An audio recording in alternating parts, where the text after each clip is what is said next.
Hi, Craig Urquhart here. Welcome to another episode of Berlin Conversations. Today I'm really pleased to have a conductor from the United States who's living in Berlin now. His name is Caleb Young. Welcome, Caleb. How are you? Fine. It's a pleasure to be here. Thanks for having me. Oh, it's great to have you here. Thanks. So here you are in Berlin, Germany, and you come from where? I come from the great Tar Heel State, North Carolina. North Carolina. Yeah, okay. North Carolina. Did you go to the North Carolina School of the Arts? I didn't, ironically. I grew up in Asheville, so I wasn't too far away from NCSA. But I'm from the mountains. I grew up hiking, camping, water canoeing, all of those great activities that I miss a bit living in Berlin, I have to admit. Originally from North Carolina, stayed in the South for a long time. I did my undergraduate in Alabama, lived in Texas, lived in Atlanta, kind of all around before somehow making it to Berlin all these years later. Interesting. And growing up in Asheville, North Carolina, how did you get involved with music?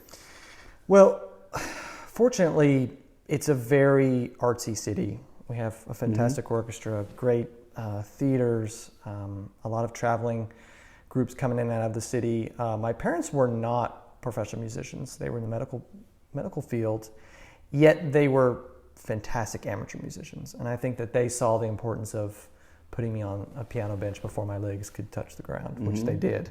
How young did you start? 3.5, I think. Interesting. So, and when you say amateur musicians, were they in the church choir or what was it?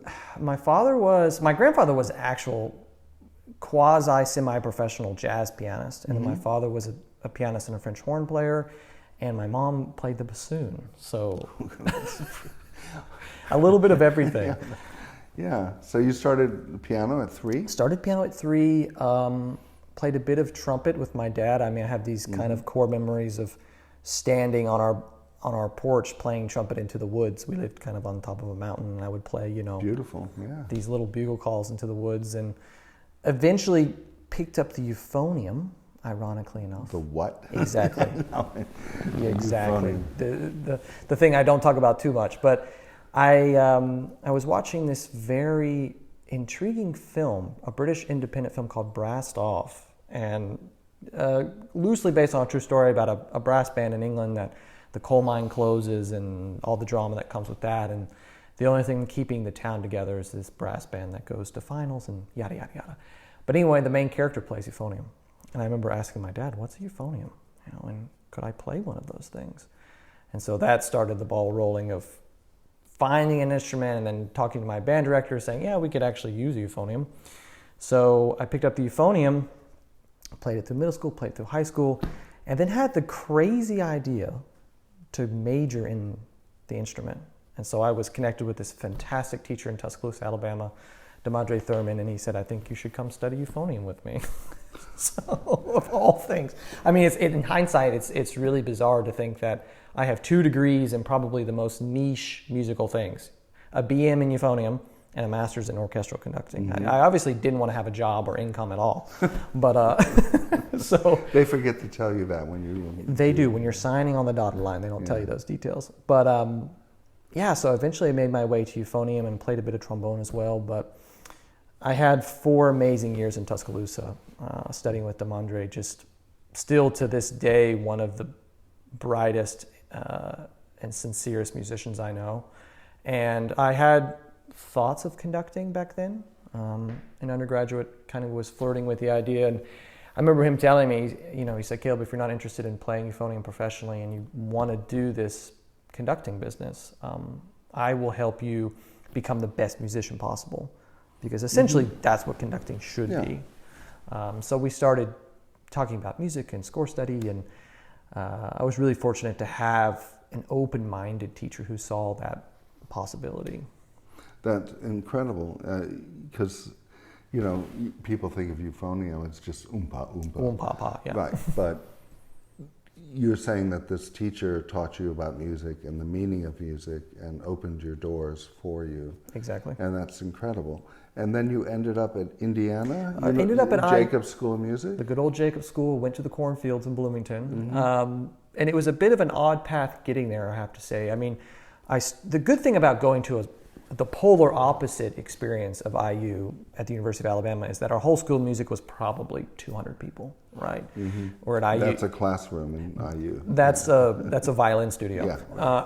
And so when I was at Alabama, I had the opportunity to rent the concert hall, hire all my buddies and pay them in pizza to put these little ad hoc concerts together and actually do some conducting before I was able to go study formally. So what that did was it allowed me to get on the podium, get some of those jitters out initially.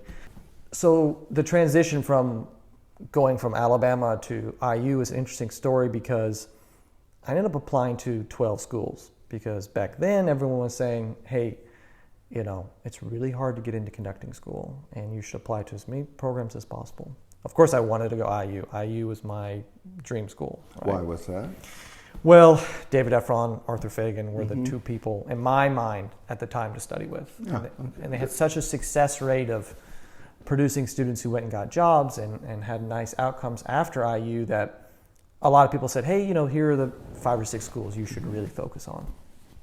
So I applied to all these schools, and for some reason, probably because I wasn't ready, I ended up not getting to any schools that year. I had a few auditions, but nothing worked out. So I had this situation where I had a euphonium degree, and I wanted to be a conductor, but I was stuck in this kind of no man's land, purgatory. So I made the decision to leave Tuscaloosa, but not to go home. So I needed a new home base. So I remember we would go to Atlanta Symphony concerts a lot with Robert Spano conducting. Robert Spano. Yeah. And I was naive enough to write him a letter saying, hey, Maestro, you know, my name is Caleb. I think we met one time after a concert. And I said, I really want to be a conductor. And I'm at this point now where I need a change of scenery, and I need to be in a place where I can be inspired in a new way. Would it be possible for me to come to Atlanta and just be a fly on the wall in your rehearsals? Now, any conductor of that level would have said no, probably. Not necessarily. Not necessarily, but not Robert Spano. He said, absolutely. I support this. Please come. You're welcome to any of my rehearsals, right? So I moved my whole life to Atlanta, went to as many rehearsals as I could, basically every day when they were rehearsing. And at night, I would park cars as a valet at restaurants to kind of make life happen. And then the next year was a different experience where I applied to, I think, 6 or 7 schools and had kind of my pick of the litter. But of course, my pick was IU. So that's when I moved to IU and started that chapter. So it was a bit of a really winding road for me. I think we should say IU is Indiana University for people. The Jacob School of Music. Jacob School of Music. And it is one of the largest and biggest and most successful schools of music in the country. Yeah. Absolutely. Yeah, I have a relationship with them also. So that's how you ended up there. And what kind of conducting did you do when you were there? Well, the thing I appreciate about IU, Indiana, is that there's a specific orchestra just for the conducting students. And it's a paid orchestra, so it's the top players in the school. So you have this little Ferrari orchestra that you get to conduct 3 days a week. And we were doing everything. We were doing scenes from operas, we were doing concertos, which was really important when I finally made the bridge to go to the professional world, because I had already I've done the Elgar concerto, the Tchaikovsky concerto, the Beethoven piano concertos. And a lot of times when you make that switch to being a professional, you're conducting these concertos for the first time with a professional orchestra, and that's a good way to expose yourself. Not a good way. So we were doing everything and having ad hoc concerts every Sunday, and then our recitals were with one of the 6 orchestras. So it was a bit of and this is the thing I appreciate about some of these music schools, is that you're in a bubble that protects you and it prepares you, and then when you leave that safe space, you're really in a position to succeed. And I think that's been a reason why Indiana's been so successful, is because they know what you need to be taught to become a successful professional. So I was doing everything. It was an amazing 2.5 years for me there. Wonderful. Yeah. And so after Indiana, what happened? Well, that's always a big transition. Exactly. And kind of looking back on my journeys of musical decisions, you have these different hurdles you have to always overcome. Getting into school, getting your first job, getting your second job, that's another conversation. But after I had this new shiny degree, I had some auditions and had some success. I was doing some guest conducting and some covering with some high-level orchestras, but I hadn't nailed that full-time job yet. So I moved to Dallas, of all places, with a partner of mine at the time. And we spent a year in Dallas. She was playing with DSO, and which is a great orchestra, fabulous orchestra. So was again, Jaap van Zweden Jaap was there. at the time? Yeah. So again, I'm in a new environment, hearing one of the best orchestras in the United States with conductors like Jaap, being inspired on the next level, kind of, for me, with a different set of ears. And ironically, there was a few jobs that came open that year, but Fort Wayne Philharmonic in Fort Wayne, Indiana came open. And I thought to myself, oof, I've heard good things about this job, but do I want to go back to Indiana? I just left, But in this situation, you can't say no to opportunities. So I applied, got the audition, won the job. And so the next season, which was 16-17 season, I moved back to Fort Wayne and started full-time as the assistant conductor, and it was full throttle for the next 5 years. I mean, it was one of the most intense experiences of my early professional life, where our season was 32 weeks, and in those 32 weeks I was conducting 45 concerts. Incredible. Yeah, so the waterline was always about right here. But that's what an experience. Absolutely. And how to gain knowledge, and then you've gone on to do guest conducting in various places, and you've worked here. You worked with the Detroit Symphony, Atlanta, Minnesota Orchestra. Yeah, and recently you've been doing a lot of work with John Williams, who is now. It's very interesting because, when I was growing up, movie music was considered second rate or something. Absolutely. And finally, because of the efforts of people like John Malcheri and other people, we've come to realize that the music scores for these movies is great music.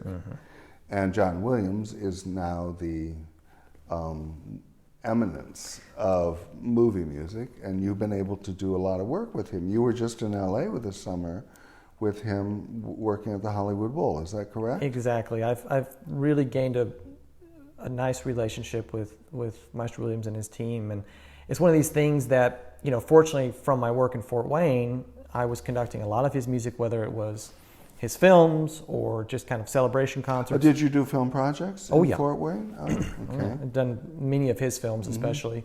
And so that gained a bit of attention from the team in Los Angeles and his manager, and he does a concert every summer at the Bowl for the past 3-4 decades.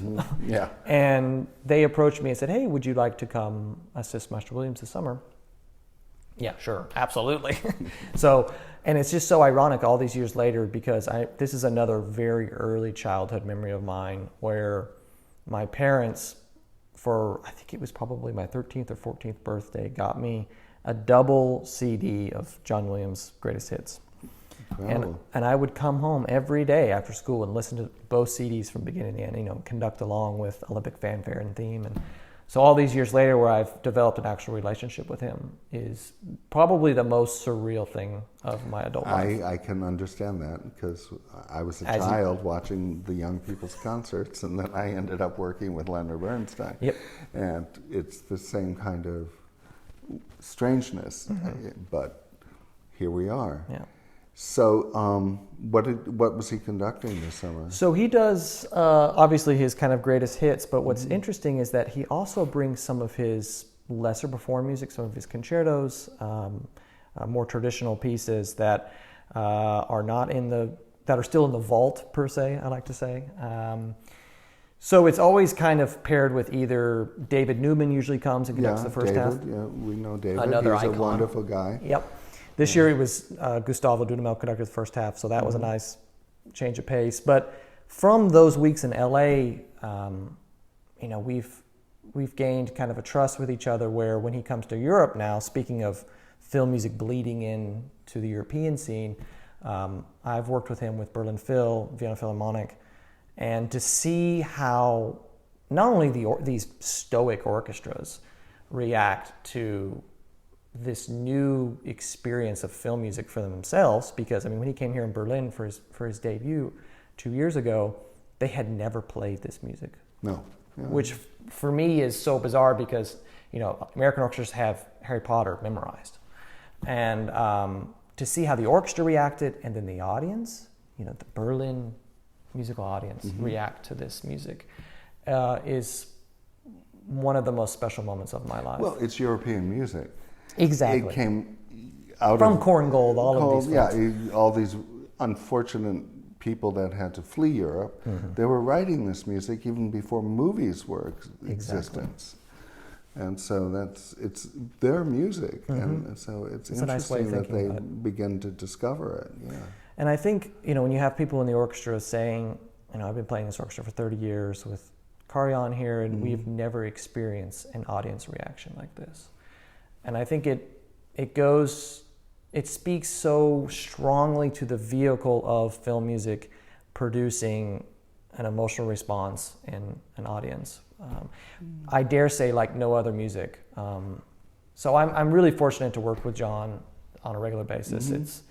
It's a dream come true. And it's amazing. It's wonderful. And you should cherish every moment. Absolutely. So now you're living in, how did you end up here in Berlin? I mean, I have a certain fondness for this city. I love being here. And everybody has a story about how they come here because there's a lot of, I would say, immigrants here in this city. Absolutely. And we're two of them. And why did you decide on Berlin? Well, when we all were doing this thing 2 years ago to 3 years ago, this pandemic thing that we all went through, I was in Fort Wayne, and the orchestra was furloughed. I was sitting in my studio apartment doing a radio show on NPR 2 days a week. That was my only musical outlet, which was great. I was fortunate. Well, talk a little bit more about the radio show. Yeah, it was called Classically Versed, and it was 2 days a week. And was it local NPR? Local NPR. And it was great. NPR is National Public Radio, I think. And it was a wonderful vehicle for me to stay musically stimulated because I was having to come up with 4 hours of programming a week, script it, research it. So in those, I think I did 80, 90 shows. And what were your topics? Everything. I would do a show on, you know, French Baroque keyboard music. And then I would do nothing esoteric. Right? No. And then I'd have my colleagues on as special guests. If, you know, I had a friend that was a Ligeti expert, so we would talk about some of his favorite Ligeti music and play some Ligeti excerpts. But it was a really nice opportunity for me to learn a lot of music.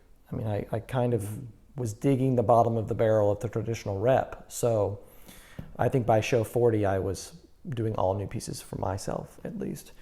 So I was in my apartment doing this radio show, not conducting, and I saw this listing online for a workshop in Fiskars, Finland, which, fun fact, that's where the Fiskars scissors are made, the orange-handled scissors. Okay. Yeah. And the faculty was Jukka-Pekka, Esa-Pekka, Hannu Lintu. Oh, wow. Like, okay, no application fee? Sure. That's a nice group of people. So I applied, and I got a nice email back saying, oh, we'd love for you to come to Finland. You know, Jukka-Pekka is excited about your conducting. Of course, I couldn't go because of this little pandemic thing. There was no flights going into Helsinki from North America. Really? At all. So I couldn't go, and I got an email from the director of Lead Foundation, is the name of the program, and she said, Jukka-Pekka is disappointed you can't come to the masterclass, but he'd like to stay in touch with you. Would you like to speak with him on Zoom? Wow. Sure. No. You said no. I'm too busy. I have a radio show I need to do. So we had a Zoom session, and you know, here I'm staring at Jukka-Pekka Saraste on Zoom, and we're talking about Sibelius and rehearsing. We have a nice 2.5-hour conversation that turned into a conversation the next week, and then we had another one the following week, and so we had this regular conversation through 5 or 6 months. And I always had ambitions of moving to Europe. And it's funny because first time I visited Berlin was about 10 years ago to this month, actually. And I've been intrigued by Berlin, what it represents, what's possible here. the vitality of the musical fabric in Berlin, as you know. And so I expressed to Ukko-Pekka that I was really wanting to shift my career to Europe. And what does that look like, you know? And fortunately, his wife was a former manager at Intermusica for a long time, so she understands the nuts and bolts of the music world, and she began advising me on this. You know, she said, Caleb, I think that this is possible for you. This is the right time in your career. So we formed this little roster called Lead Artist, where Ukko-Pekka was formerly mentoring me and 2 other conductors in Europe. And he said, this is the time to do it. So I got the visa somehow and came over. He supported my visa, and now I'm here 2 years later, which is hard to believe, Craig. But I just love it here so much. I think I feel so seen and supported and valued as a musician in Berlin. And to go to a Traviata on a Tuesday afternoon and it's 90% full, where else is that? I feel the same way. Yeah. You know, my music was never performed on National Public Radio, but here they play it on Radio Brandenburg, Berlin, you know. Yeah. And it's an accepting musical environment here. You don't have to be pigeonholed, you know, and I like that a lot. And culturally, I mean, how many cities have 5 great orchestras? I know. And also from just a pure networking ability, I have colleagues that come into town to conduct DSO, and we go and have lunch. I haven't seen them in 2 years. And it's just the regular rate of people coming and going and staying for a week and staying for a month to conduct the Komische Opera. You just keep in touch with people, which is really important for me. Because I value my colleagues and I value staying up to date with their activities, because I think in today's kind of musical environment, it's so important to support each other. Totally. Right? Absolutely. Yeah. And a city like this allows you to do that, whether it's just having a beer or a coffee or going to someone's concert.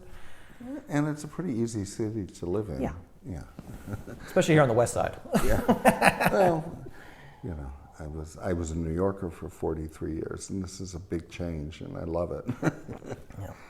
And so what are your future projects? What are you looking forward to doing? And just let's talk about that. Yeah, well, I'm fresh off my own LA Phil debut. Yeah, you were there last week. Yeah. At the Hollywood Bowl with 14,000 people, which was it's an amazing space. It's an amazing environment to hear music, and it's fun, and it's just that must have been such a thrill. It was a thrill. Luckily, you know, when you turn around to bow to the audience, they have the lights just perfect where you can't see anybody, which is great.